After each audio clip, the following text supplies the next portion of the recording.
ànd ak sa bokk Ndiaga Dioum ñoo ngi ci page 26 sous l'orage de Seydou Badian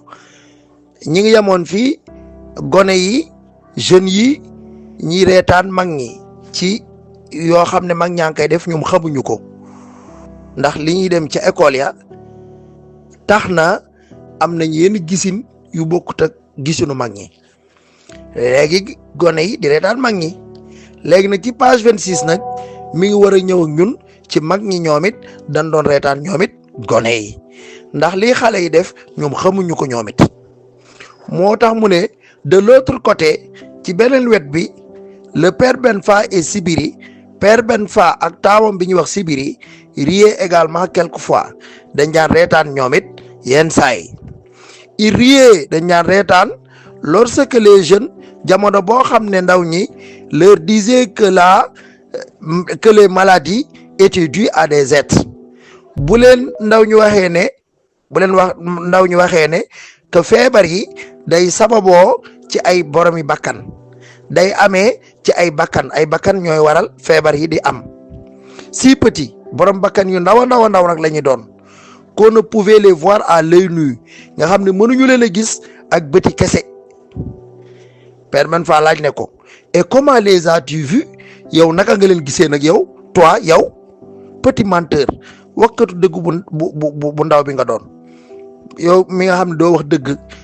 te doon ndaw dit un jour le père Benfa à Birima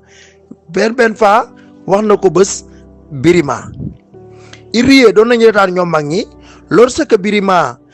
jamono boo xamante ne Birima refusait de boire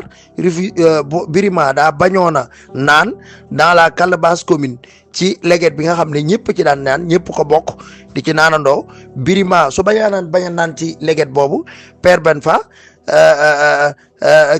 mag ñi dañ ñaar reetaan Birima moo tax mu ne il riait dañ ñaar reetaan lorsque jamono boo xam ne Birima refusait de boire Birima daa bañoon a naan dans la calebasse commune ci leget bi ñëpp bokk parce qu'elle contenait ndax dafa amoon ces maudits ay microbes petits êtres ay dundeef yu ndaw ay borom bakkan yu ndaw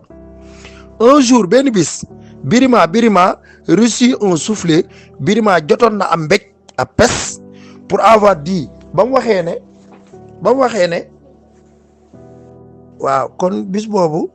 Birima jotoon na am mbéj pour avoir dit ba mu waxee ne qu'il n'était pas prudent de manger à plusieurs dans le même plat que ne wóorut ñu di lekk ñëpp di lekkandoo ci benn bool bi waxee loolu nag rek père Benfa tontu ko ne ko mon père sans papa et le père de mon père ak papa yi sama papa on fait ainsi nii lañ doon def ñoom si tu t'en trouves pas bu fekkee gisee ci sa bopp va-t'en avec les blancs demal ca blanc yi je t'ai mis à l'école dama laa yóbbu école pour que tu saches lire pour nga mën a jàng je n'ai jamais voulu que tu deviennes un blanc mosuma woon a bëgg nga nekk ab tubaab le père Benfa baay Benfa riait de bon cœur daan reetaan ak xol bu sedd di reetaan lorsque l'on disait buñ ko doon wax ne que les blancs aimaient se promener avec leurs femmes buñ ko waraan wax ne ko tubaab yi dañuy bëgg di doxantu ak seeni soxna et qui reste à la maison père Benfa daal di laaj ne waa kan mooy des kër ga alors léegi répondait-il tontu leen ma daa tontu boppam moom père Benfa daa ne le chien xanaa xaj bi le père Benfa et Sibiri ak taawam bi ñuy wax Sibiri était du même monde ñoo bokkoon jamono